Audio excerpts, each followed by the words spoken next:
এই জন্য হাতে পায়ে ধরে আমরা এই ওয়াজটা শোনাতে চাই এবং মানাতে চাই। যাই করেন না কেন, মার বাবার হক 100 ভাগ আদায় করার চেষ্টা করেন। আপনার বউ যদি এখানে বাধা দেয়, মন খারাপ করে, উল্টা পাল্টা করে, দরকার হয় সংসার যদি আর না ঠেকে বাদ দিয়ে দেন। এরকম বউ 1টা 2টা 10টা 15টা আসবে, কিন্তু এই বুড়ো বুড়ি একবার চলে গেলে জীবন আর পাবেন না। আল্লাযী খালাকানা লিল ইবাদাতি ওয়াল জান ওয়া খাসসানা বিত-তাকরীমি বাইনাল হায়াওয়ান ওয়া নাশহাদু আল্লা ইলাহা ইল্লাল্লাহু ওয়াহদাহু লা শারীকা লাহু শাহাদাতাম মুওসিলাতান ইলাল জিনান ওয়া নাশহাদু আন্না মুহাম্মাদান আবদুহু ওয়া রাসূলুহুল মাবউসু ফিনা বিল হুদা ওয়া দীনিল হাক্কি লিইয়ুযহিরাহু আলাল আদিয়ান সাল্লাল্লাহু আলাইহি ওয়া আলা আলিহি ওয়া আসহাবিহিল কিরাম। এই কি করেন? এই সেলাই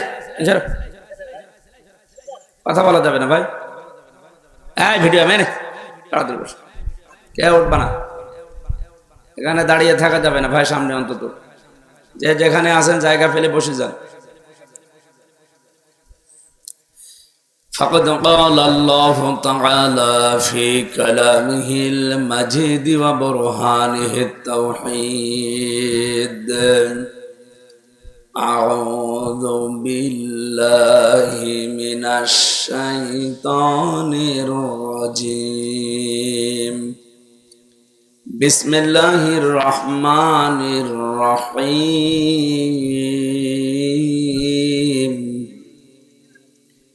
الذين يتبعون الرسول النبي الأمي الذي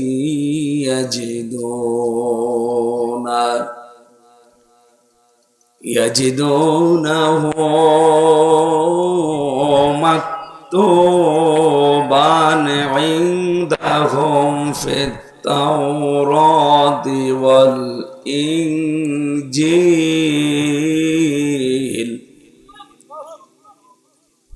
يأمرهم بالمعروف وينهاهم عن المنكر ويحل لهم الطيبات ويحرم عليهم الخبائث ويضع عنهم إصرهم والأغلال التي كانت عليهم صدقت يا ربنا اللهم صل على سيدنا مولانا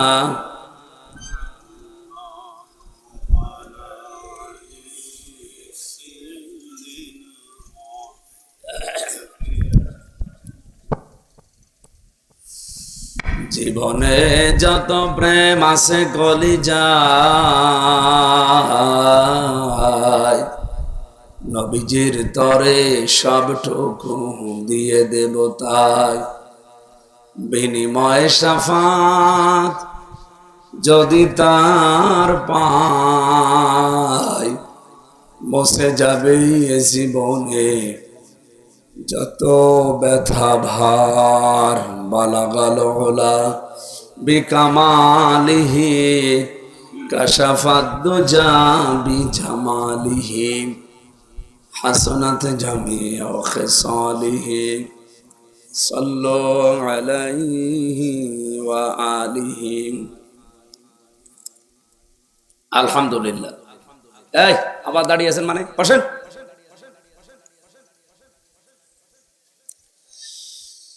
রাজবাড়ী জেলার পাংশা থানার অন্তর্গত কলিমোহর মধ্যপাড়া জামে মসজিদ ও এলাকার যুব সমাজের উদ্যোগে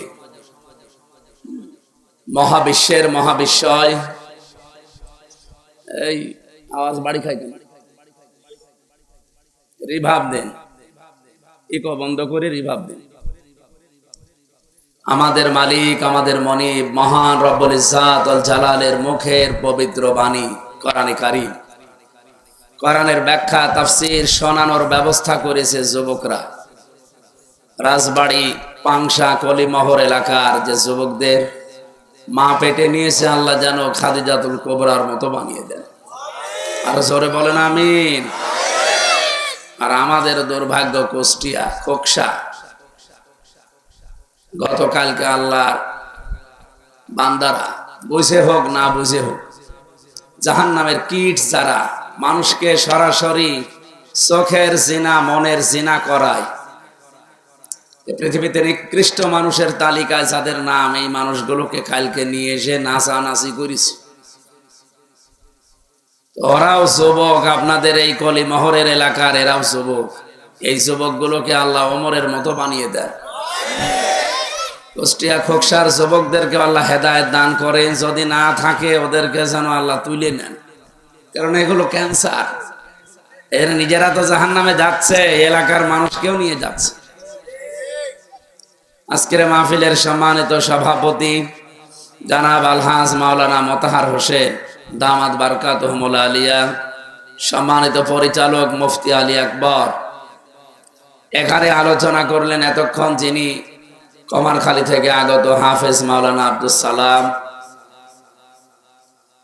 জিকির পরিচালনা করেছিলেন আল্লাহর হাফেজ মাওলানা মিরাজুল ইসলাম, আমন্ত্রিত ওলামা হযরত মাওলানা হোসাইন আল মামুন, মাওলানা আলমগীর হোসেন, হাবিবুর রহমান। মঞ্চে বসা আছেন বাংলাদেশ জামাত ইসলামী কর্তৃক নমিনি, আমরা অনেকেই বলি সংসদ সদস্য পদপ্রার্থী, না, এ কথাটা ঠিক নয়। জামাত ইসলামীর ক্ষেত্রে এই হয়েছে কি, কথা বলেন কেন?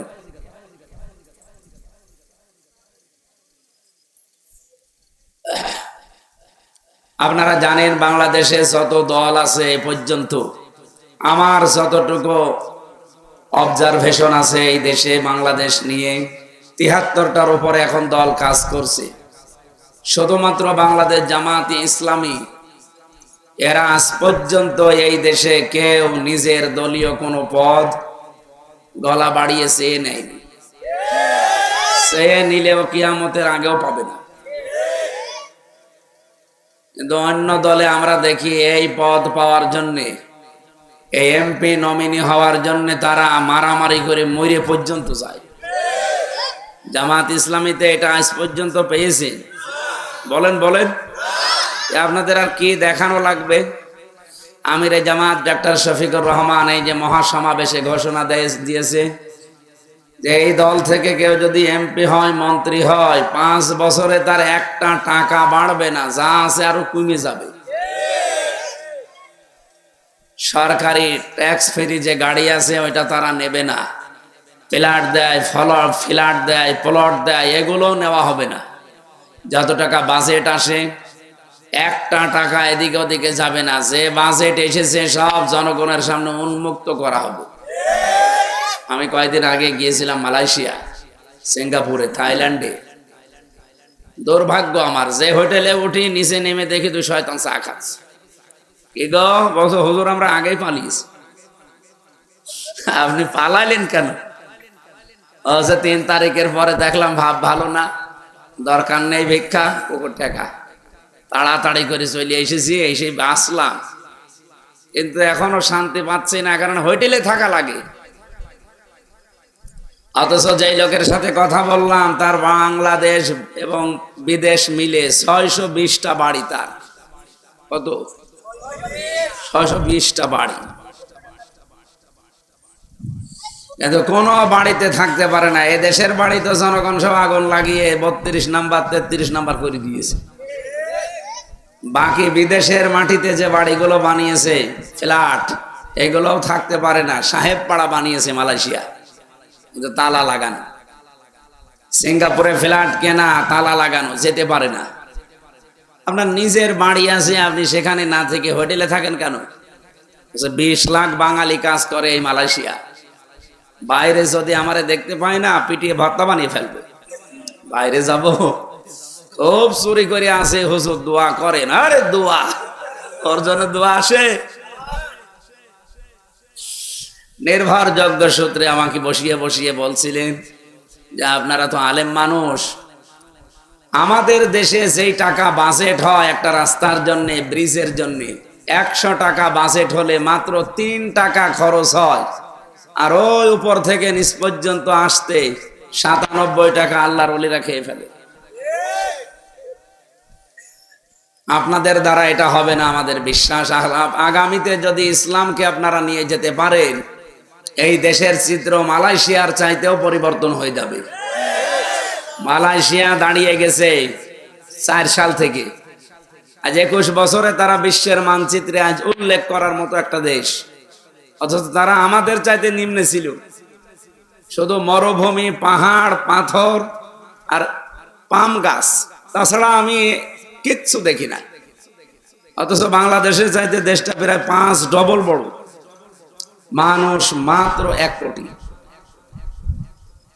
তাও বাংলাদেশের 20 লাখ বৈধ, আরো অবৈধ আছে আরো 20 লাখ, 40 লাখ। তাহলে ওই দেশের মানুষ কয়জন? অথচ দেশটা দাঁড়িয়ে গেছে তাদের শুধু সততার কারণে। দুর্নীতি মুক্ত দেশ, ওরা যা বাজেট হয় ওইটাই খরচ করে, 1টা টাকা এদিক ওদিকে হয় না। আর আমাদের দেশে 3 টাকা মাত্র খরচ করেন, 97 টাকা খেয়ে ফেলে। এ দেশ দাঁড়াবে কি করে? আগামীতে ইসলাম যদি আসে, আমরা গ্যারান্টি দিতে পারি এই দেশ 21 বছর লাগবে না। ওরা তো 4 সাল থেকে 25 সাল, 21 বছর সময় লেগেছে। আমাদের মাত্র 5 বছরে এই দেশ পাল্টিয়ে যাবে। অনেক কিছু আছে, শুধু সৎ মানুষগুলো নেই। সৎ যাদের মনে করতাম ওইটাই বড় অসৎ। এই যে দরবেশ বাবা, কি বড় বড় দাড়ি গো। আমি যখন আদালতে হাজিরা দিতে যেতাম এই 3 বছর একাধারে, মাঝে মাঝে দেখতাম লোকটা এসে এই জজের কামরায়, বিচারকের কামরায় কি যেন বলতো। আমি নিজে একদিন দেখে ফেলেছিলাম যে কি কি যেন তাকে শিখিয়ে দিচ্ছে, যে এই এই এই কাজগুলো করা লাগবে, এগুলো করা যাবে না। তার মানে এদেশে এতদিন পর্যন্ত কোনো বিচার ছিল না, যা ছিল সব অবিচার। এত আসতে বললেন। এর বাস্তব প্রমাণ মাওলানা সাইদি সাহেবের এই সাক্ষীগুলো। আল্লামা সাইদির সাক্ষীরা এখন নিজেরা এসে মামলা দিচ্ছে হাসিনার বিরুদ্ধে। আজ জীবনের উপরে ঘৃণা লাগে যে এত বড় ডাহা মিথ্যা কথা আমাদের মাথায় অস্ত্র লাগিয়ে বলতে বাধ্য করেছে। বিচারের নামে যে অবিচার হয়েছে, প্রহসন হয়েছে, বিচারিক হত্যাকাণ্ড হয়েছে, এটার প্রমাণ আমি নিজেই, কারণ আমি তো নিজে ভিকটিম। 3 বছর বিনা কারণে কিচ্ছু জানি না ওই বিষয়, আন্দাজে এক মিথ্যা মামলায়, তাও জেলে রাখলে তো হয়েছে। আমারে রেখেছিল ফাঁসির কন্ডেম সেলের ভেতর, বহু কষ্ট দিয়েছে শয়তানরা। এজন্য আমরা গ্যারান্টি দিতে পারি, এখানে বাংলাদেশ জামাত ইসলামী এমপি পদপ্রার্থী নয়। সারা বাংলাদেশে 300 এমপির নাম ঘোষণা দিয়েছে, এরা সব নমিনি। এরা কি? একটাও আমরা নিতে চাইনি, আমাদের উপরে চাপিয়ে দেওয়া হয়েছে। এটা জুলুম না বলেন তো? আমি 5 বছরে কত টাকা উপায় করতে পারতাম, অথচ এই দল থেকে এমপি মন্ত্রী হলে 1টা টাকাও আর বাড়বে না, যা আছে আরো 10 টাকা কমে যাবে। বাংলাদেশে কোন দলের লোক এই কথা বলতে পারে না, কোন দলের প্রধান এই গ্যারান্টিও দিতে পারে না। আমার মনে হয় অন্য কোন দল থেকে যদি এই গ্যারান্টি দেওয়া হয় যে আমার দল থেকে এমপি মন্ত্রী হলে ওর 5 বছরে 1 টাকা বাড়বে না, আরো কমে যাবে। এদেশে অনেক দল আছে এমপি দাঁড়াবেই না। বেশি বললাম? সুতরাং আজকে যিনি এসেছেন বাংলাদেশ জামাত ইসলামী মনোনীত আপনাদের এই আসনের জন্য, আমার শ্রদ্ধাভাজন বড় ভাই রাজনীতিবিদ জনাব হারুনুর রশিদ, আতালাল্লাহু উমরাহু ওয়া বারাকাল্লাহু ফি হায়াতি, বলেন আমিন। আজকে একজন পুরাতন মানুষের সাথে দেখা, ওই সেই 16, 17, 18 সালে আসতাম। এই যে পাংশা বিশিষ্ট মাছ ব্যবসায়ী আলহাজ আহমদ আলী মুন্সি, আমার নানা দামাত বারকাতুহুমুল আলিয়া, মঞ্চে বসা ওলামা ইকরাম, সামনে বসা মুসলমান ভাইরা, পর্দার আড়ালের সম্মানিতা মা এবং বোনেরা, প্রশাসনের ভাইরা, আজকে আমার সাথে একজন পুলিশ এসেছে কুষ্টিয়া থেকে, কসির উদ্দিন ভাই, এবং আজকে আমার সাথে আমার একজন বড় ভাই এসেছে জনাব রবিউল ইসলাম। আল্লাহ রাব্বুল আলামিন হায়াতে তাজ্জাবা সিহাতে কুল্লিয়া দান করে। যেহেতু রাত অনেক হয়ে গেছে, আর আমার সে সকাল থেকে ফজরের নামাজ পড়ার থেকে মাগরিব পর্যন্ত একটার পর একটা প্রতিদিন অন্তত 7, 8, 10টা করে প্রোগ্রাম থাকে। এজন্য রাতের বেলা এত রাত জাগা আমার ঠিক না। আমাদের যারা দায়িত্বে আছে তারা বলছে মাহফিল এখন করার দরকার নেই, এখন বাদ দেন। দূরের জেলা তো যাওয়াই যাবে না, আশপাশে কিছু যাবেন, তাও এসার পরে উঠে ঘন্টাখানেক বলে আবার ঘুমিয়ে পড়বে, কারণ সারা দিন থাকা লাগে বাইরে। এই জন্য আমি মনে করলাম 9টায় উঠবো, তুলতে তুলতে 10টা হয়ে গেছে। ঘন্টাখানেক কথা বলতে চাই কোরআনে কারিম তাফসীর আকারে। থাকবেন তো ইনশাআল্লাহ? সবাইকে নিয়ে ওই আল্লাহর দরবারে শুকরিয়া জানাচ্ছি যিনি আমাদেরকে এখনো সুস্থ রেখেছেন। আমার কণ্ঠটা যেন আল্লাহ ছেড়ে দেন, ব্যথা করছে। সবাই মিলে বলেন আলহামদুলিল্লাহ। দরুদ আর সালাম পড়ছি আমাদের নবী মুহাম্মদুর রাসূলুল্লাহ সাল্লাল্লাহু আলাইহি ওয়াসাল্লামের প্রতি। এটা কি মাস যেন? এ মাস আসলে আমাদের অনেকের ভেতরে একটা আলাদা আবেগ আসে যে এই মাসে বিশ্ব নবী এসেছিলেন। কথা বলেন না কেন? কত মানুষ এ মাস আসলে মিলাদও দেয় না? এলাকায় মিলাদ নেই? আছে। মিলাদ কি? মিলাদুন শব্দটা ভিলাদুন থেকে এসেছে। এ শব্দের বাংলা অর্থ হচ্ছে জন্ম বৃত্তান্ত। আমার তো মনে হয় যতটুকু কোরআন হাদিস আর সিরাত গ্রন্থগুলো পড়ে বুঝেছি, এ বাংলাদেশে, ভারতে আর পাকিস্তানে ছাড়া পৃথিবীর কোন দেশে আমি মিলাদ পাইনি। এ ছোট জীবনে তো বহু দেশ আল্লাহ আমাকে ঘুরিয়েছে, কোন দেশে আমি মিলাদ পেলাম না। শুধু ভারতে গেলে পাই, পাকিস্তানে গেলে পাই, আরে বাংলাদেশে। তারপরও যা পাওয়া যায়, মিলাদ থেকে যে শিক্ষাটা দেওয়ার জন্য মিলাদ দেওয়া হয়, ওই শিক্ষা আমরা নিতে চাই না। সিরাত ইবনে হিশাম, সিরাত বিশ্বকোষ আমি যতটুকু পড়েছি এবং বুঝেছি, বিশেষ করে আর রাহিকুল মাখতুম, এ পৃথিবীতে যত সিরাত গ্রন্থ আছে নবীর জীবনের উপরে, সবচাইতে অথেন্টিক এই আর রাহিকুল মাখতুম। যদি নবীকে সম্পর্কে যদি কিছু জানতে চান অথেন্টিক ভাবে, আপনি এই কিতাবটা কিনে নেবেন। আল্লামা সফিউর রহমানের লেখা, পুরস্কার প্রাপ্ত একটা কিতাব তাম বিশ্বের ভেতরে। এই বইটা আমি কয়েকবার পড়ে এইটাই বুঝেছি, কেউ যদি নবীর জন্ম নিয়েও আলোচনা করে, সে যেন 27টা শিক্ষা নেয়। কয়টা? আমাদের দেশে একটাও নেই। কিসের মিলাদ দেন আপনি? প্রথম নাম্বার এই মিলাদ মানে যেহেতু জন্ম, নবীজির জন্ম থেকে একটা শিক্ষা নবীজি দিয়েছেন আমাদের। বিশ্ব নবীকে আল্লাহ যে পৃথিবীতে পাঠিয়েছেন, এ দুনিয়াতে আসার পরে 3 জন মহিলার তিনি দুধ পান করেছিলেন। সর্বপ্রথম তার নিজের মায়ের, দ্বিতীয় নম্বরে উম্মে আইমান, 3 নম্বরে হালিমাতুস সাদিয়া রাদিয়াল্লাহু তাআলা আনহা। আমি যতটুকু বুঝলাম, এই 3 জন মেয়ে লোকের দুধ পান করতে গিয়ে সর্বশেষ নবীজি হালিমাতুস সাদিয়ার স্তনে মুখ লাগিয়েছিলেন। ডান স্তন পান করার পরে তিনি আবার বাম স্তনে লাগালেন, তিনি মুখ বের করে ফেললেন। এদিকে তাকান, গুরুত্বপূর্ণ একটা পয়েন্ট এটা। আপনি মিলাদ পড়েন, জিলাপি খেয়ে খেচুড়ি খেয়ে শেষ করে দিচ্ছেন। মিলাদ এইটা বাম স্তনে 1 বার 2 বার 3 বার মুখ লাগানোর পরে তিনি মুখ বের করে ফেললেন। চোখের ইশারা দিয়ে যেন জানাতে চাই, মা হালিমা জোর করেন কেন? ডান স্তন এটা আমার অধিকার ছিল, আমি তো পান করেছি। বাম স্তন এটা আমার অধিকার না, এটা আমার দুধ ভাই আব্দুল্লাহর অধিকার। আমি তো জানি আপনার একটা ছেলে আছে আব্দুল্লাহ। পৃথিবীতে আমি ভাইয়ের হক নষ্ট করার জন্য আসি না, এসেছি ভাইয়ের হক ফিরিয়ে দেওয়ার জন্য।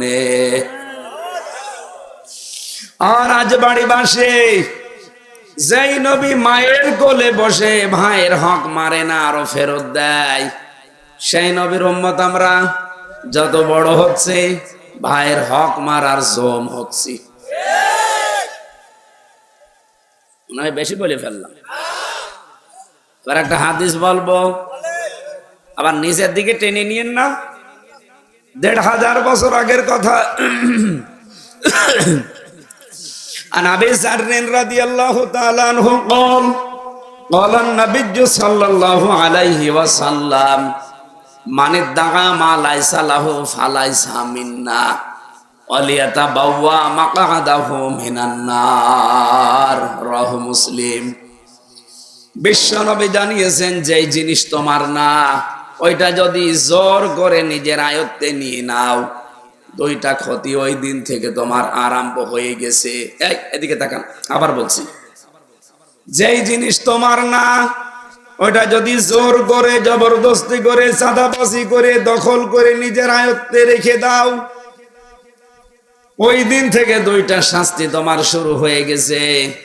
এক নম্বরে, ওই দিন থেকে তুমি আর নবীর উম্মত নেই। ফালাইসা মিন্না, মাঝখানে ফা আছে। আরবি গ্রামার অনুযায়ী ফা শব্দটা 19টা অর্থে ব্যবহার পেয়েছি আমি। উপরে বর্ণিত কোন গুণাগুণ যদি কারো ভেতরে থাকে, পরের শাস্তি বা পুরস্কার মাস্ট বি তার জন্য হবেই, এই জন্য ফা দেওয়া হয়। আল্লাহর নবীর শব্দ চয়ন দেখেছেন, নবীজি তো লাইসা মিন্না বলতে পারতেন, ফালাইসা মিন্না বললেন কেন? সত্যি যদি আপনার জীবদ্দশায় আপনার আয়ত্তে এমন কোন সম্পদ আপনার হয়ে যায় যেটা আপনার মালিক হওয়ার কথা না, সে যেভাবেই হোক আপনি মালিক হয়েছেন, জোর করে জবরদস্তি করে চুরি করে ডাকাতি করে ছিনতাই করে চাঁদাবাজি করে, যদি ওই সম্পদ আপনার আয়ত্তে রেখে দেন, ওই দিন থেকে আপনি আর নবীর উম্মত নেই। হ্যাঁ, আপনি নামাজ পড়তে পারেন, আপনি রোজা রাখতে পারেন, আপনি হজ করতে পারেন, আপনি মুসলমান মনে করতে পারেন নিজেকে, কিন্তু আপনি নবীর উম্মত নেই। আমার তো হাদিসটা পড়ার পরে মনে হয় বাংলাদেশে 2024-এর আগস্টের 5 তারিখের পর থেকে এই সেপ্টেম্বরের 4 তারিখ পর্যন্ত বহু মানুষ নবীর উম্মত থেকে বের হয়ে গেছে। রাজবাড়িতে চাঁদাবাজি নেই, জন্য টের পাচ্ছেন না। কুষ্টিয়ায় যান, কত আল্লাহর ওলি আছে ওখানে, বাবা শাহজালাল, মদের কাছে কুত্তা বিড়াল সব হালাল, সব হালাল করে নিয়েছে। আপনি চাঁদাবাজি করে একজনের সম্পদ নিজের দখলে নিয়ে নিলেন, ওইটার মালিক কে আপনি? বলেন বলেন। যেই নবী এই রবিউল আউয়ালে জন্ম নিয়ে মায়ের কোলে বসে ভাইয়ের হক ফিরিয়ে দেয়, আর আপনি সেই রবিউল আউয়াল মাসে মিলাদ দিচ্ছেন। মিলাদে আপনি কি পড়েন? প্রথমেই তো মিলাদের এইটা শিক্ষা যে ভাইয়ের হক নষ্ট করা যাবে না। এ ভাই মানে শুধু দুধ ভাই, আপন ভাই না। আল মুসলিম আখুল মুসলিম, মুসলমান মুসলমানের ভাই। এই হাদিসটাও যদি আজ রবিউল আউয়ালে আমরা মেনে নিতে পারতাম, বাংলাদেশে সাদাবাজি বন্ধ হয়ে যেত। আশা করছি আলোচনা যেখানে যাচ্ছে তারা মেনে নেবে, কারণ কথাটা কার? বিশ্বনবীর। আমি নিজে বানালাম এখন। এরপরেও যদি কারো মন খারাপ হয়, আমার মনে হয় ওর বিবেক মরে গেছে। হাদিসের দ্বিতীয় অংশটা আরো কঠিন। বলেন তো, আপনি নবীর উম্মতি যদি না থাকেন, আমির হামজা না, হারুনুর রশিদ না, কাবার ইমাম সাহেব দিয়েও জানাজা পড়ান, কবুল হবে? কারণ আপনি নবীর উম্মতি নেই। আমি জানাজায় পড়ে বলবো কি যে বিসমিল্লাহি ওয়া আলা মিল্লাতি রাসূলিল্লাহ, আল্লাহর নামে রসুলের আদর্শে রেখে গেলাম। আপনি তো রসুলের উম্মতি নেই। এজন্য যারা মানুষের সম্পদ মেরে খান, সে যেভাবে হোক ধোঁকাবাজি করে, ফাঁকি দিয়ে, চাঁদাবাজি করে, এই মুহূর্তে মাল ফেরত দেওয়া লাগবে। কারা কারা রাজি আছেন দেখে হাত তোলেন তো। আপনি কি চাঁদাবাজ? তার মানে এরকম দলের লোক এখানে আছে।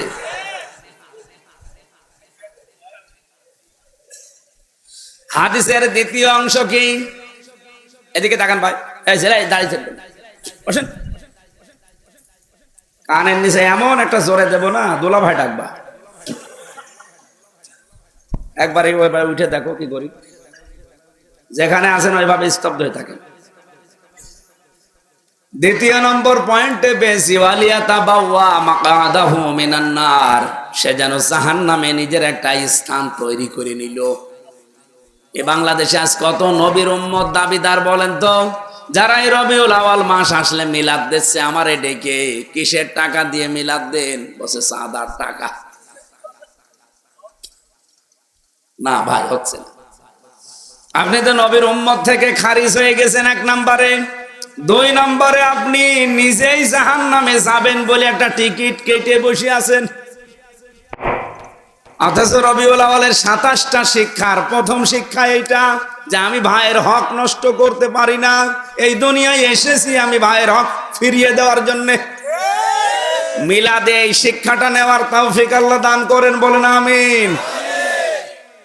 আমরা দরুদ যেহেতু পড়ার জন্য সিদ্ধান্ত নিয়েছিলাম, এতগুলো পয়েন্ট বলতে গেলে আমার তাফসির হবে না, এই জন্য একটা পয়েন্ট বললাম। এই শিক্ষাটা এখন থেকে আপনারা মেনে নেবেন। আমরা সূরা আরাফ 157 নম্বর আয়াতের প্রথম অংশটুকু পড়েছি। এই বিষয়ে যতটুকু কথা আল্লাহ দিয়েছেন আমরা হালকা টাচ দেব, পুরাটা বলতে গেলে কিয়ামত এসে যাবে। যতটুকু আমার মাথার ভেতরে আছে আমি চেষ্টা চালাচ্ছি, চিন্তা ভাবনা করা কথা, আমি গতানুগতিক কথা বলি না, অনেক তথ্য আছে এর ভেতরে, ভালোভাবে শুনবেন ভাই। জবান খুলে কোরআনের সোনালী আয়াত একটু পড়েন একেবারে সবাই। আউযু বিল্লাহি মিনাশ শাইতানির রাজিম, বিসমিল্লাহির রহমানির রহিম।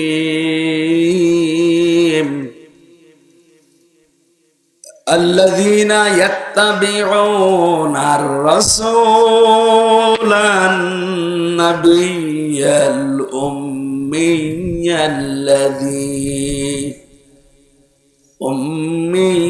الذي يجدونه مكتوبا। এ পর্যন্ত থাক। আমরা তাফসীর করতে হলে যে ঐতিহাসিক প্রেক্ষাপটগুলো জানি, প্রায় 15টা বিষয় আলোচনা আনতে হয়। 1 নম্বরে শুদ্ধ তেলাওয়াত, যেটা আমরা করেছি। 2 নম্বরে মাতৃভাষায় অর্থ, যে যে দেশে বাস করে ওই দেশের অর্থ সে করবে। আমি এখানে বাংলা ভাষায় কথা বলি, বাংলা ভাষায় আমরা অর্থ করছি। আমেরিকায় যারা আছে ইংরেজিতে বলে, ওরা ইংরেজি ভাষায় অর্থ করে।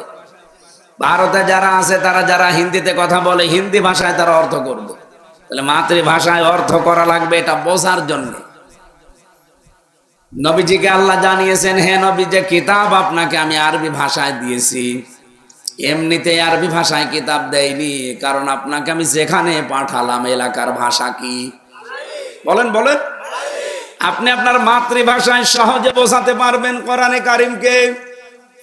যেহেতু মাতৃভাষায় আমরা এবার অর্থ বলছি, আল্লাযীনা যারা ইত্তাবিউনার রাসূলা অনুসরণ করছে, করবে রাসূলকে। কয়েকটা পরিচয় আল্লাহ এখানে রাসূলের তুলে ধরেছেন আমাদের নবীর। 1 নম্বরে আমাদের নবী ছিলেন রাসূল, 2 নম্বরে তিনি ছিলেন নবী, 3 নম্বরে তিনি ছিলেন উম্মি। কয়টা বৈশিষ্ট্য পেলাম? বলেন বলেন। এই 3টা বৈশিষ্ট্যের পরে আমার আল্লাহ তার বৈশিষ্ট্য মর্যাদার কথা বলতে গিয়ে এত বেশি মর্যাদা দিয়েছেন। আল্লাযী ইয়াজিদুনাহু মাকতুবান ইনদাহুম ফিত তাওরাতি ওয়াল ইনজিল। যারা আলোচনা পাবেন লিখিত অবস্থায় তাওরাতে এবং ইনজিলে, এটা নবীদের আলাদা একটা বৈশিষ্ট্য। এই পৃথিবীতে যত নবী আল্লাহ পাঠিয়েছেন, কোন নবীর আলোচনা, এক নবীর আলোচনা আর এক নবীর কিতাবে আপনি পাবেন না। কিন্তু বিশ্ব নবী মুহাম্মদুর রাসূলুল্লাহর আলোচনাকে আল্লাহ তাওরাতে দিয়েছেন, জাব্বুরে দিয়েছেন, ইনজিলে দিয়েছেন। বলেন সুবহানাল্লাহ। আরো বড় বিষয়, তাওরাতে মুসা নবীর নাম যদি একবার থাকে, মুহাম্মদুর রাসূলুল্লাহর নাম আছে 99 বার। ইনজিলে ঈসা নবীর নাম যদি একবার থাকে, মুহাম্মদুর রাসূলুল্লাহর নাম আছে 99 বার। তার মানে ওই নবীর উপরে কিতাব নাযিল হয়েছে ঠিক, কিন্তু তার চাইতে বেশি সম্মান মর্যাদা আলোচনা দিয়েছেন আল্লাহ মুহাম্মদুর রাসূলুল্লাহকে। তিন নম্বরের বিষয় কি? এমন একজন নবী এই পৃথিবীতে তোমাদের কাছে আমি পাঠালাম যার অনুসরণ তোমাদের জন্য ওয়াজিব, ফরজ, যাই বলেন। বিশ্ব নবীকে অনুসরণ করা কি নফল সুন্নত? বলেন বলেন, ফরজ। আর তাকে অনুসরণ করা ছাড়া পৃথিবীর কোন ইবাদত আপনি পরিপূর্ণ করতে পারবেন না।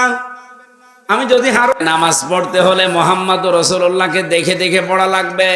সাল্লু কামা রাআইতুমুনি উসাল্লি, নামাজ পড়ো ওইভাবে যেভাবে আমারে পড়তে দেখো। তার মানে কি বুঝলেন? এখানে এমন একজন মানুষকে অনুসরণ করার জন্য আল্লাহ আদেশ দিচ্ছেন যেটা নফল সুন্নত বা মুস্তাহাবের ভেতরে না, এটা ওয়াজিব, এটা ফরজ। বলেন সুবহানাল্লাহ। তিনি কি নির্দেশ নিয়ে দিয়েছেন আমাদেরকে? ইয়ামুরুহুম বিল মা'রুফি ওয়া ইয়ানহাহুম আনিল মুনকার। এবার আমার প্রশ্ন, আমার এই শিক্ষিত মানুষ যারা আছেন তাদের কাছে আমি বললাম না আমি গতানুগতিক কথা বলি না। এদিকে তাকান। কোন দিকে তাকে আছেন? এই তাকান, এদিকে তাকান। আল্লাহ পাক বলেন ইয়ামুরুহুম, তিনি তোমাদেরকে আদেশ করেন, নির্দেশ দেন, বিল মারুফ। কিসে? না, আপনি একটা তাফসীর নিয়ে আসেন তো। এ পৃথিবীতে 42টার উপর এখন তাফসীর পাওয়া যাচ্ছে। যত অভিধান আমি দেখেছি এই ছোট্ট জীবনে কোন জায়গায় লেখা পাইনি যে মারুফ মানে ভালো কাজ। অথচ এইটাই আমাদেরকে শেখানো হয়, বোঝানো হয়। এর যদি ভেতরে যেতে পারতাম, এ দেশের চিত্র পাল্টিয়ে ফেলতে পারতাম আমরা। নবীজি নির্দেশ দিয়েছেন আমাদেরকে ইয়ামুরুহুম বিল মারুফ, তোমরা ভালো কাজে আদেশ দাও। কই, কোথায় আছে? মারুফ শব্দটা এসেছে আরাফা ইয়ারিফু উরফুন থেকে। এর বাংলা অর্থ হচ্ছে পরিচিত হওয়া। কথা বুঝতেছেন না? আপনারা ঘুমাচ্ছেন। কোন দিকে তাকান ভাই, কি জবাব দেন না কেন? মারুফ মানে কোনদিন যারা লেখাপড়া করে তারা পেয়েছে কিনা বলেন তো যে ভালো কাজ?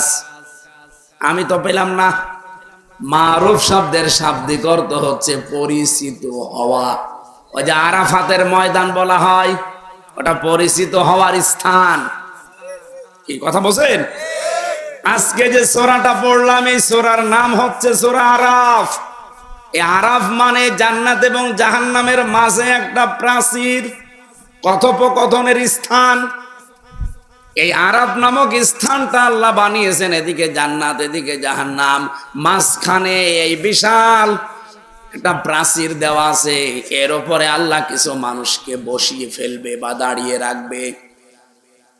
কোরআনে কারিমে আল্লাহ জবাবও দিয়েছেন এ বিষয়ে, বাইনাহুমা হিজাব ওয়া আলাল আ'রাফি রিজালুন ইয়ারিফুনা কুল্লাম বিসিমাহুম ইলা আখিরি আয়াত।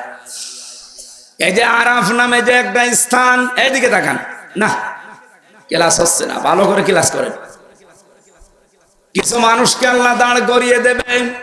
নবীজি বলেন সাহাবীরা এদেরকে আল্লাহ জান্নাতেও দেবে না, জাহান্নামেও দেবে না। নবীজি কিন্তু হাদিসের শেষে আর বলেননি যে তাদের দেবে কোথায়, তার মানে ওখানেই দাঁড়িয়ে থাকবে। রাজবাড়িবাসী আমাদের কপালে যদি এরকম আরাফ নামক এই জায়গাটা আমার আল্লাহ যদি আমাদেরকে দাঁড় করিয়ে দেয়, আপনি তো জান্নাতেও যেতে পারবেন না, জাহান্নামেও যাবেন না, জায়গায় দাঁড়িয়ে থাকবেন। কতদিন থাকবেন কোনো কুল কিনারা নেই। লের মতো হতভাগ্য কপাল পোড়া আর কেউ আছে? বলেন বলেন। সাহাবী প্রশ্ন করলেন এরা জান্নাতে যাচ্ছে না কেন? বিশ্ব নবী বলেন এরা জান্নাতে যাচ্ছে না এই কারণে, কারণ এরা সব ভালো কাজগুলো করেছে কিন্তু মায়ের সাথে আচরণ খারাপ ছিল। এদের সবই ভালো ছিল, মায়ের সাথে বাবার সাথে এদের ব্যবহার ভালো ছিল না, মা বাবার হক এরা আদায় করতো না, এই জন্য আল্লাহ তাদের জান্নাতে দেবে না। ও রাজবাড়িবাসী নিজের দিকে তাকিয়ে বলেন তো এরকম সন্তান আমরা আছি না নেই? সব ভালো, মা বাবার সাথে আচরণ ভালো নেই, তাদের সাথে ব্যবহারও ভালো না, তাদের হকও আদায় করে না, এমনকি তাদেরকে আলাদা করে দেয়, বৃদ্ধাশ্রমে রেখে আসে। ঠিক যারা বলছি শুধু ঠিক বললে হচ্ছে না। এই যে সন্তানগুলো আজ ভালো ব্যবহার হক আদায় করতে পারে না, বৃদ্ধাশ্রমে রেখে আসে, আলাদা করে দেয়, এটা শুধু এই সন্তানের দোষ না, এ দোষ হচ্ছে বৌমার। এ বউ সারা দিন লেগে থাকে যে বুড়ো বুড়ি থাকলে তোমার ভাত আমি খাবো না। ওনার কি ছেলে মেয়ে একটা, আর ছেলে নেই, তুমি কি একা? কথা বলে না কেন? এই বুড়ির 8টা সন্তান, এই কয়েক ইঞ্চি পেটের ভেতরে 8টা সন্তানের জায়গা হয়েছিল, অথচ 8টা সন্তানের এখন 8 তলা করে বাড়ি। একটা বাড়িতে বুড়ির জায়গা হয় না, জায়গা হয়েছে বৃদ্ধাশ্রমে। আমি যতটুকু বুঝি ভাই, বাংলা কথা খাস ভাবে বলছি, পৃথিবীতে যত খারাপ সন্তান হোক, কোনো দিন সে চায় না মন থেকে যে আমার মা বাবা আমার থেকে দূরে থাক, আলাদা থাক। কথা বলে না কেন? কিন্তু এটা করতে বাধ্য হয় শুধুমাত্র সন্তানগুলো তার বর কারণে। এরকম ডাইনি বউ আছে কার? হাত তোলেন তো। একজন বিয়ে করেনি না, আমি শুধু হাসির জন্য বলি নাই, এটা বাস্তব কিনা বলেন তো। সেদিন গিয়েছিলাম কিশোরগঞ্জ, আমারে নিয়ে গেল, বলছে হুজুর একটা বৃদ্ধাশ্রম দেখে যান। যে দেখি এদিকে 25 জন মা আর এদিকে 25 জন বাবা বসে আছে, মাঝখান দিয়ে আমারে দেখাতে দেখাতে নিয়ে যায়। যার সাথেই কথা বললাম হাউ মাউ করে হাত জড়িয়ে কান্নাকাটি করছে। একজন আমারে বলছে হুজুর আমার 3টা ছেলে মেয়ে, 2টা ছেলে আছে বাইরে, একটা আমেরিকায় আর একটা লন্ডনে, আর একটা আছে আমার মেয়ে এখানে, সে উচ্চ শিক্ষিতা, সে ঢাকাতে থাকে। আমাকে রেখে গেছে 2 বৌমা মিল করে, আমারে রেখে গেছে এই বৃদ্ধাশ্রমে। আমার শেষ বয়সে একটু আশা ছিল নাতিদেরকে নিয়ে একটু আনন্দে থাকবো, অথচ আজকে আসি আমি প্রায় একটা জেলখানার মতো জায়গায়। আপনি দোয়া করেন আল্লাহ যেন তাড়াতাড়ি আমারে মরণ দেয়। और হাজবাড়িবাসী, আপনি আরাফ নামক স্থানে দাঁড়িয়ে আছেন, জান্নাতে যেতে পারবেন না কোনো দিন না, কারণ সে জান্নাতে যদি চলে যান এই হাদিস, এই কোরআনের আয়াত মিথ্যা হয়ে যাবে। এখানে হাতে পায়ে ধরে আমরা এই ওয়াজটা শোনাতে চাই এবং মানাতে চাই। যাই করেন না কেন, মার বাবার হক 100 ভাগ আদায় করার চেষ্টা করেন। আপনার বউ যদি এখানে বাধা দেয়, মন খারাপ করে, উল্টা পাল্টা করে, দরকার হয় সংসার যদি আর না ঠেকে বাদ দিয়ে দেন। এরকম বউ 1টা 2টা 10টা 15টা আসবে, কিন্তু এই বুড়ো বুড়ি একবার চলে গেলে জীবন আর পাবেন না। অনেকে আছে সন্তানের মুখের দিকে তাকিয়ে কিছু বলতে পায় না, সংসার ওইভাবেই মুখ বন্ধ করে করে যাচ্ছে। সম্মানিত মা বোনেরা, শুধু নামাজ পড়া, রোজা রাখার, কালো বোরকা পরা ইবাদত না, নিজের শাশুড়িকে মায়ের মতো মনে করাও ইবাদত। কথা বলে না কেন? আমরা যত জামাই এখানে বসে আছি, আপনি তাকান তো স্টেজের দিকে, এখানে এইটা বাদ দিয়ে তো সবই জামাই। ওটাও হবে কয়দিন পর। তারপরও তো যত জামাই আমার মনে হয় সবগুলো স্বামীর পক্ষ থেকে আমি গ্যারান্টি দিয়ে বলতে পারি, আমরা যেভাবে শ্বশুর আর শাশুড়িকে যেই নজরে দেখি, আমাদের বউগুলো যদি আমার মা বাবাকে ওই নজরে দেখতো, কোনোদিন মা বাবা আলাদা হতো না। এত লজ্জা দেওয়ার পরেও কিছু মহিলা আছে বলবে বলুক, দরকার হয় হুজুর মরি যাক। আপনি নামাজ পড়ে, আপনি রোজা রাখেন, কিসের পর্দা করেন আপনি? আপনার এই ছোট মনের কারণে আজ হাজারো স্বামী মানসিক রোগী হয়ে যাচ্ছে। আমি তো নিজে গ্যারান্টি দিতে পারি, এখানে বহু স্বামী এই রোগের রোগী আছে, কোনো ঔষধ নেই। ঔষধ আছে? আশা করছি আমার মেয়েরা যারা এসেছে, বিশেষ করে পুত্রবধূ যারা, বৌমা যারা, আল্লাহ পাক তাদেরকে হযরতে খাদিজাতুল কুবরার মতো বানিয়ে দেন, বলেন আমিন। এতক্ষণ পর্যন্ত বলার পরে অনেক স্বামী আছে বলছে, হুজুর আপনি আরো বলেন। আরে বেটা, আরো বলেন মানে আপনার স্ত্রী যদি সত্যিই কোনো বিষয়ে অবাধ্যতা করে, যদি বুঝে করে সেটার দায় তার, আর না বুঝে যদি করে একটু ধৈর্য ধরার চেষ্টা করা লাগবে। একটা লোক এসেছিল খলিফাতুল মুসলিমিন হযরত ওমরের কাছে বর নামে নালিশ দেবে। হঠাৎ বাড়ির বাইরে থেকে শুনে হযরত ওমরের স্ত্রী হযরত ওমরকে গরম দিচ্ছে। কিছুক্ষণ আওয়াজ শোনার পরে বলছে, আল্লাহ আমি কার কাছে আসলাম, কিছু না বলেই চলে যাচ্ছে। হযরত ওমর বাড়ি থেকে বের হয়ে দেখে একটা লোক এসেছে, কথাও বলার জন্য না বলে চলে যায়। বলে, ভাই এদিকে আসেন। কি জন্য এসেছিলেন আমার কাছে? বলে, যার জন্য এসেছিলাম জবাব পেয়ে গেছি। আমার স্ত্রীর সাথে আমার সম্পর্ক ভালো যাচ্ছে না, তার আচরণ একটু উগ্র, এই জন্য আমি আপনার কাছে নালিশ করতে এসেছিলাম, বিচার দিতে। এসে দেখছি আপনি বর গরম শোনেন, আমি আপনার কাছে নালিশ দিয়ে করবো কি?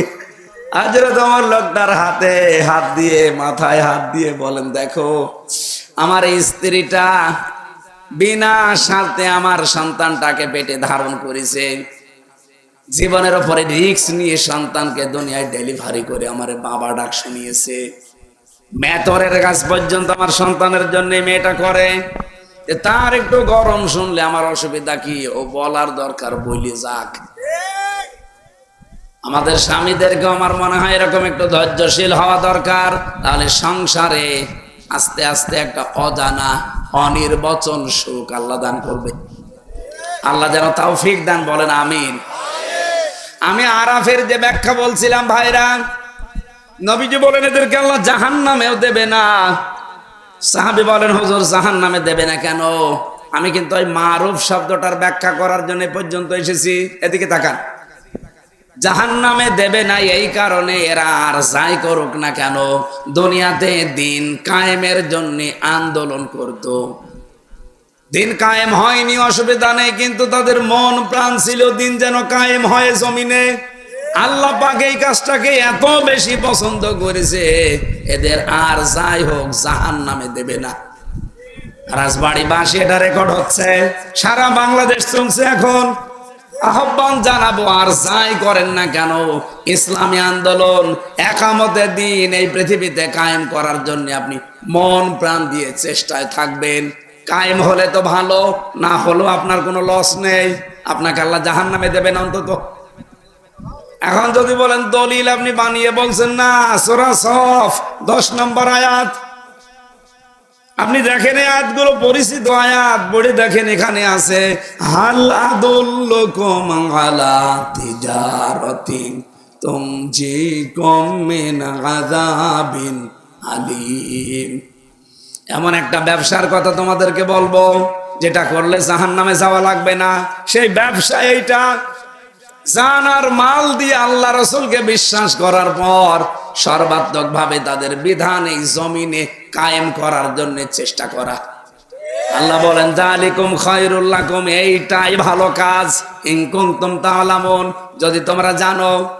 আমরা যারা জেনে ফেলেছি যে এটা ভালো কাজ, এটা উত্তম কাজ, এটা আল্লাহর কাছে প্রিয় কাজ, তাদেরকে মাথায় বাড়ি দিয়েও আপনি আটকাতে পারবেন না। আমি গ্যারান্টি দিতে পারি, এই যে হারুনুর রশিদ, এই লোকটার মাথায় যদি আপনি লাঠি দিয়ে বাড়ি দেন যে কালকে থেকে দিন কায়েমের আন্দোলন আপনি আর থাকবেন না, ওরে মেরে ফেলা ছাড়া আপনি বাধা দিয়ে রাখতে পারবেন না। জিজ্ঞাসা করেন, ওর জীবনটা ওই দিনই উনি অক্ষ করে দিয়েছে যেই দিন বলেছে বলে ইন্না সলাতি ওয়া নুসুকি ওয়া মাহইয়ায়া ওয়া মামাতি লিল্লাহি রাব্বিল আলামিন। একটা যারা বুঝে পড়ে, মেনে নেওয়ার নিয়তে পড়ে, তামাম দুনিয়া দিয়ে দিলে ওই ইসলাম কায়েমের আন্দোলন থেকে তাকে আপনি সরাতে পারবেন না। অনেকেই বিভিন্ন কায়দায় সরানোর চেষ্টা করছে, আরে ভাই পথ দিয়ে জীবনেও পারবেন না। তামাম দুনিয়া একদিকে, আপনি তাকে দেখবেন একদিকে। আমার কুষ্টিয়ার জেলা আমির কালকে একটা ঘটনা বলছিল, চোখে পানি চলে এসেছে। আমার কুষ্টিয়ার ইবি থানার একজন জামাত ইসলামীর কর্মী, রোকনও না, নিবেদিত কর্মী, ইসলাম কায়েমের জন্য তার মন আছে, এমন মন সে বানিয়েছে।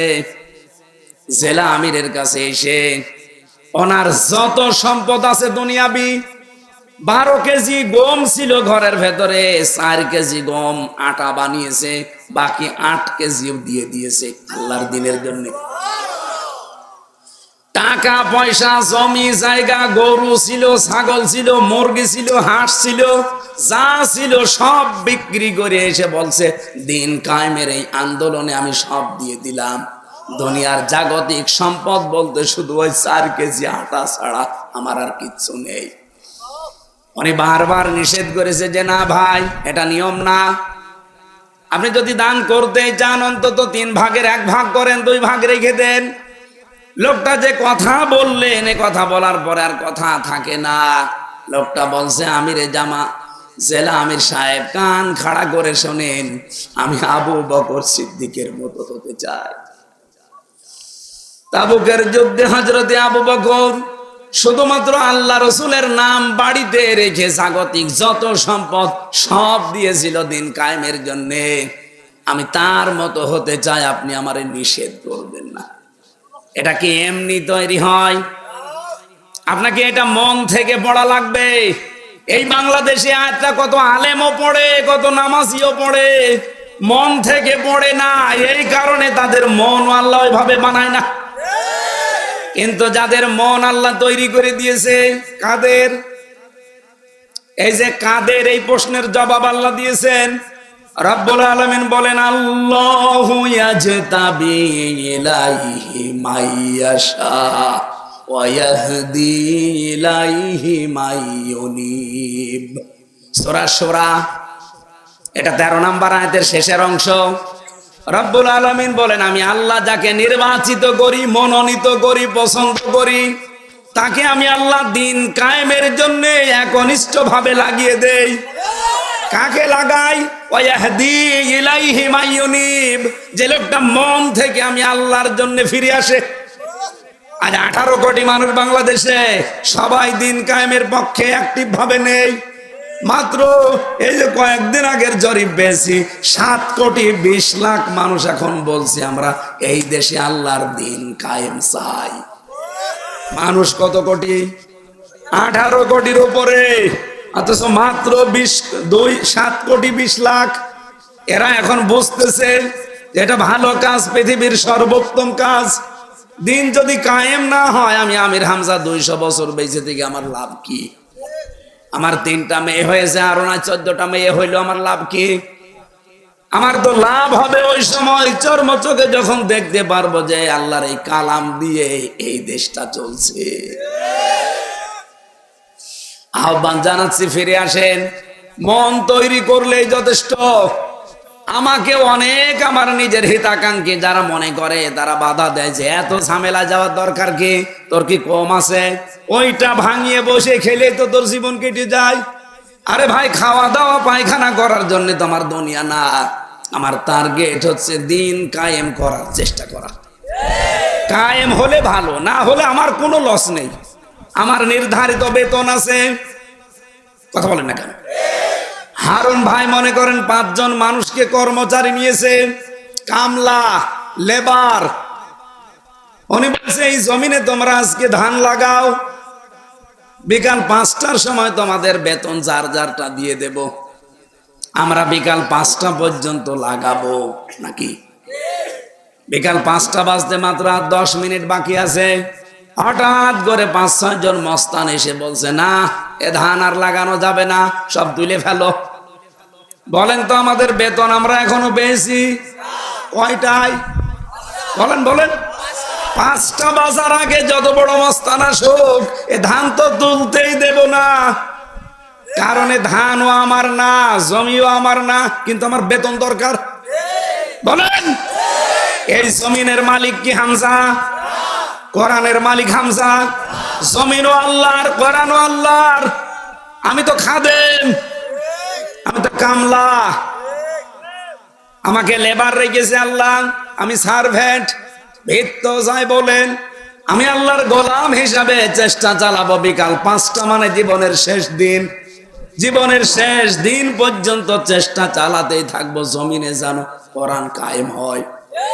কায়েম হয়ে গেলে ভালো, না হলেও আমার বেতন আছে, আর আমার বেতনের নাম জান্নাত। কথা বলেন না কেন? আল্লাহ এমন একটা পরিচয় দিয়েছেন আয়াতের পরে, দেখবেন ইয়াগফির লাকুম যুনুবাকুম ওয়া ইউদখিলকুম জান্নাত তাজরি মিন তাহতিহাল আনহার ওয়া মাসাকিনা তাজ্জিবাতান ফি জান্নাতি আদন যালিকাল ফাউজুল আযীম। আমি আয়াতটা পুরো পড়তাম না, একটা শব্দের জন্য পড়লাম। এই যে মাসাকিনা, আল্লাহ মাস কানুন দিতে পারতেন, মাসাকিনা বহু বচন দিলেন কেন? পৃথিবীতে যত ভাষা আছে প্রায় 4500 ভাষা, শুধুমাত্র আরবি ভাষা ছাড়া কোন ভাষায় আপনি দেখবেন না এক বচন, দ্বি বচন, বহু বচন না। অন্য জায়গায় দেখবেন এক বচন, বহু বচন, কিন্তু আরবি ভাষায় আছে এক বচন, দ্বি বচন, বহু বচন। দুইটা হলেও বহু বচন বলতে পারবেন না, আপনাকে দ্বি বচনের পরে যাওয়া লাগবে, 3টায় বহু বচন। আল্লাহ এখানে মাস কানুন না দিয়ে মাসাকিনা দিয়েছেন এর জন্য। তোমাকে যদি আল্লাহ একটা জান্নাত দেওয়ার ওয়াদা করে থাকে, কমপক্ষে তুমি বিশ্বাস করো 3টা জান্নাতের মালিক তুমি। এটা কোন কাজে? দিন কায়েমের জন্য যারা চেষ্টা করে তাদের জন্য। যারা আমাদেরকে ফতোয়া দেন, বাধা দিতে চান, বিভিন্ন রকমের ভয় দেখান, আল্লাহর কসম জীবনের শেষ দিনের আগে আমাদেরকে বাধা দিয়ে আটকাতে পারবেন না। আমি টার্গেট নিয়েই নেমেছি এই দেশে, দিন কায়েম আমি করবই, যদি হয় ভালো, না হলে আমার কি আছে? বেতন, বেতন বলেন বলেন, বেতন কয়টায়? বেতন 5টায়। 5টা মানে জীবনের এই ভরসা, এই বিশ্বাস আমাদের নেই, আছে। এই জন্য জাহান্নামে আপনি যাবেন না যদি দিন কায়েমের জন্য চেষ্টা চালান। ফাত্তাবিউস সিওয়াদাল আযম, নবীজি বলেন যাদের দ্বারা দিন কায়েমের সম্ভাবনা তাড়াতাড়ি, আমার উম্মতরা যেন তাদেরকে সাহায্য করে, অনুসরণ করে। বাংলাদেশে যত দল আছে দিন রাষ্ট্রীয়ভাবে কায়েম করার ক্ষেত্রে বাংলাদেশ জামাত ইসলামী সবচাইতে এগিয়ে। আপনি বলেন, ইউনিয়ন থেকে শুরু করে সংসদ পর্যন্ত চালানোর প্রত্যেক জায়গার যোগ্যতা জামাত ইসলামীর ভেতরে আছে। অন্য কোন দলের লোককে দেখান, তারা পারবে? পারবে না। বাইরের দেশ থেকে একটা মেহমান এসেছে মনে করেন, তার সাথে টকিং করা লাগবে আন্তর্জাতিক ভাষায়। নাম কি? এমন এমন দল আছে এই দেশে, বাবা সভাপতি আর ছেলে সেক্রেটারি, আর কেউ নেই। সে চালাবে কি করে? অথচ বাংলাদেশ জামাত ইসলামীর ভেতরে যারা আছে, এমন কোন দিক আর বিভাগ নেই যারা চালাতে পারে না। ওরা সংসদও যেমন চালাতে পারে, হাসপাতালও চালাতে পারে। কথা বলেন, ওরা ব্যাংকও চালাতে পারে, ব্যবসা চালাতে পারে, এমনকি ওই মানুষগুলো ইউনিয়ন পরিষদও চালাতে পারে। বাংলাদেশে 1500-র উপরে মেম্বার ছিল জামাতের, 1 টাকা দুর্নীতি তারা করে নাই। 1000-এর উপরে চেয়ারম্যান ছিল ইউনিয়নের, 1টা টাকা দুর্নীতি পাওয়া যায়নি। 260 জনের উপরে ছিল উপজেলা চেয়ারম্যান, একটাও দুর্নীতি করেনি। 18 জন এমপি ছিল, একটাও দুর্নীতি করেনি। 2 জন মন্ত্রী ছিল, 4 আনাও দুর্নীতি পাওয়া যায়নি। এর চাইতে আপনার কি দেখবেন? আবার এর চাইতে ভালো মানুষ পেতে হলে আপনাকে ফেরেশতা জিবরাইল লাগবে, তাছাড়া মানুষ দেওয়ার হবে না। যারা দায়িত্ব পেলে কোটি কোটি টাকার মালিক হয়ে যায়, একটা মেম্বারই, সেখানে একজন মন্ত্রী, তার 4 আনা দুর্নীতি নেই। সাতক্ষীরায় আমি নিজে দেখেছি, একজন ইউনিয়নের চেয়ারম্যান, উনি বিএ পাস, চেয়ারম্যান জামাত ইসলামীর। এই সকাল 10টা থেকে বিকাল 4টা পর্যন্ত ইউনিয়নের দায়িত্ব পালন করে, আর বিকাল 4টা থেকে রাত 8টা পর্যন্ত তরকারি বিক্রি করে। আপনি আল্লাহর ওলি খুঁজতে চলে যাচ্ছেন আটরশি, আল্লাহর ওলি খোঁজার জন্য চলে যান আপনি সেই দেওয়ানবাগি, আল্লাহর ওলি খোঁজার জন্য চলে যাচ্ছেন বরিশাল। আরে ভাই, আল্লাহর ওলি তো ওইটা আছে, তার কর্মজীবনে সঠিক কথা বলেন। এইটা তৈরি করার জন্য একটা ফ্যাক্টরি বাংলাদেশ জামাত ইসলামী, 1 বছর 1 মাস পার হয়ে গেল, এদের দ্বারা একটা টাকা সাদাবাজি হয়নি। এরপর আবার কি দেখতে চান?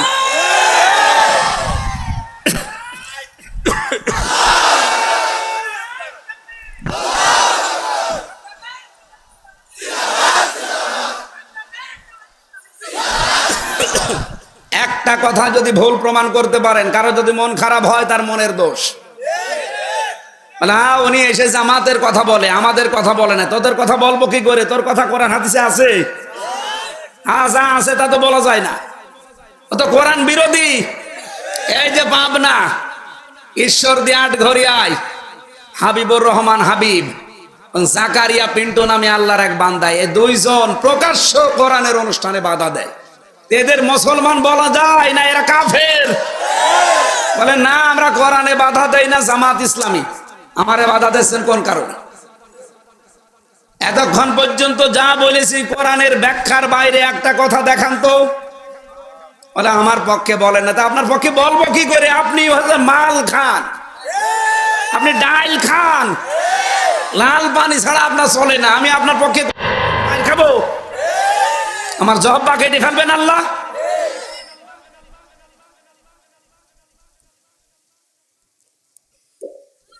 আন্দোলনের কথা এই জন্য বলছিলাম, আপনি যেন জাহান্নামে না যান। এরপরে আপনার বিবেকের উপরে ছেড়ে দিলাম। সবাইকে তো আল্লাহ নিয়ে আসবে না।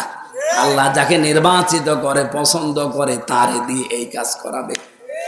এবার আসেন, রাসূলুল্লাহ এই যে রবিউল আউয়াল মাসে এসেছিলেন, ওনার যে 6টা কাজ ছিল, তার প্রথম কাজ তিনি আদেশ দিতেন। কি কাজের?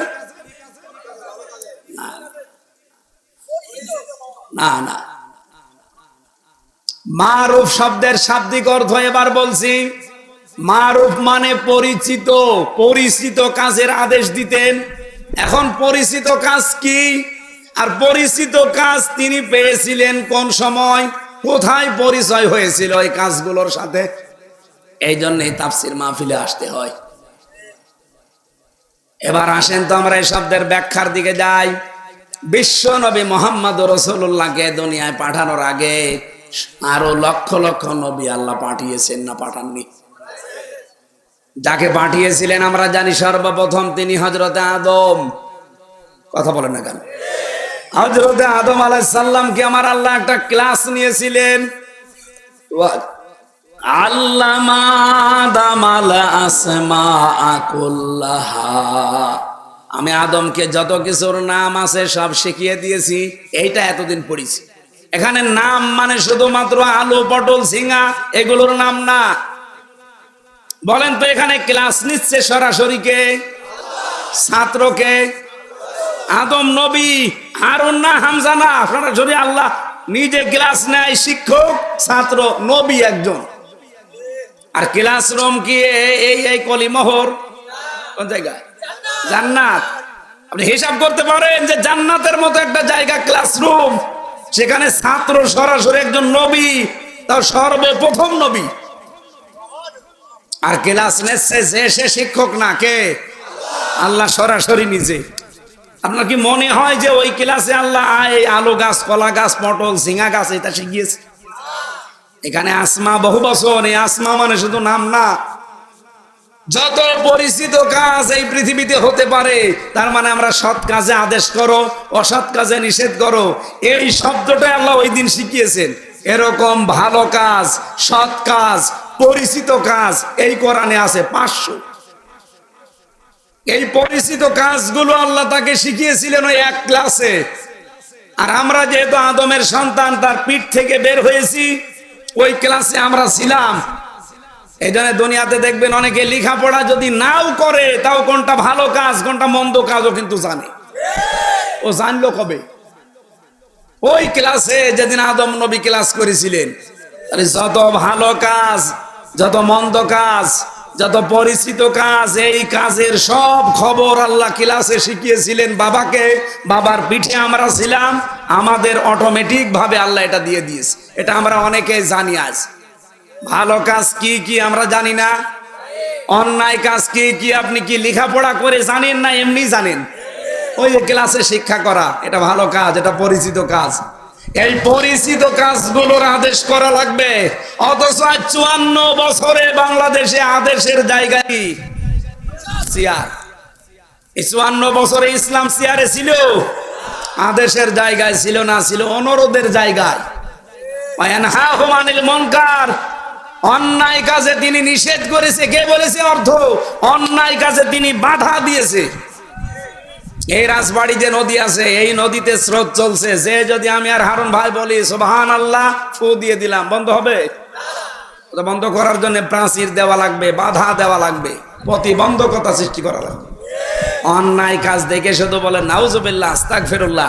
আজকে এসেছিল অপবিশ্বাস, কি সিন তার সিনারি আমি শুধু পেপার দেখেছি, এই আমার মাথা গরম হয়ে যাচ্ছে। আর যারা বসে বসে দেখছে আর সুবহানাল্লাহ পড়ছে,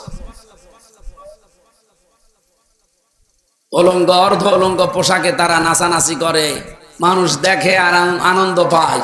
কত জেনা আজকে হয়েছে কুষ্টিয়ার বুকে, বলেন তো? এই কাজগুলো কি ওয়াজ করে ও বাবা সলিমউদ্দিন তোমাকে ফু দিয়ে দিলাম বন্ধ হবে?